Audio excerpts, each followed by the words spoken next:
18ই August 1945 এই তারিখটা কি শুধু নেতাজি সুভাষচন্দ্র বোসের মৃত্যুর তারিখ, নাকি এই তারিখের পর থেকে শুরু হয়েছিল ভারতের ইতিহাসের সবচেয়ে বড় রহস্যগুলোর একটি? সরকারি তদন্তের একটি দীর্ঘদিনের অবস্থান হলো 18ই আগস্ট 1945 তাইহোকু। বর্তমান তাইপেইতে একটি জাপানিজ মিলিটারি এয়ারক্রাফট ক্র্যাশ করে এবং গুরুতর জখম অবস্থায় নেতাজি সুভাষচন্দ্র বোসকে মৃত অবস্থায় পাওয়া যায়।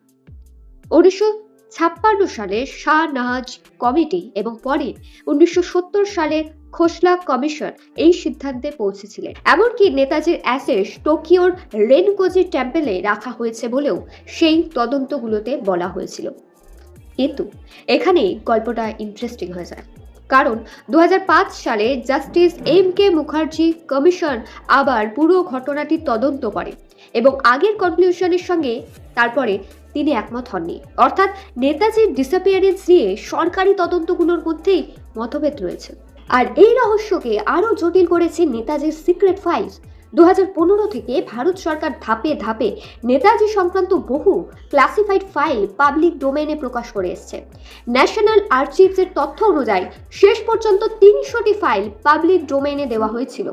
কিন্তু তার মানে এই নয় যে প্রতিটি রহস্যের ডিফিনিটিভ অ্যান্সার আমরা পেয়ে গেছি।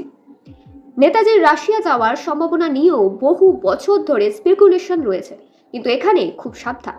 অ্যাভেলেবল ইন্ডিয়ান রেকর্ডসে রাশিয়াতে তার থাকার ডিফিনিটিভ প্রুফই নেই, বরং 1992 সালে রাশিয়ান গভর্নমেন্ট ভারতকে জানিয়েছিলেন যে তাদের অ্যাভেলেবল রেকর্ডসে 1945 বা তারপরে সোভিয়েত ইউনিয়নে নেতাজির থাকারই তথ্য নেই। তাহলে 18ই আগস্ট 1945-এ আসলে কি ঘটেছিল? প্লেন ক্র্যাশের থিওরির পক্ষে একাধিক অফিসিয়াল ইনকোয়ারি আছে, আবার সেই থিওরি নিয়ে প্রশ্ন উঠেছে। আর ঠিক সেই কারণে নেতাজির ডিসঅ্যাপিয়ারেন্স আজও ইতিহাসের অন্যতম আলোচিত মিস্ট্রি। কিন্তু একটা কথা মনে রাখা দরকার, মিস্ট্রি মানে কনস্পিরেসি প্রমাণিত নয়। ইতিহাসে প্রশ্ন করা দরকার, কিন্তু সেই প্রশ্নের উত্তর খুঁজতে এভিডেন্সও দরকার। তাহলে আপনার কি মনে হয় 18ই আগস্টে কি নেতাজির শেষ দিন ছিল, নাকি গল্পের আরো একটা চ্যাপ্টার এখনো অজানা?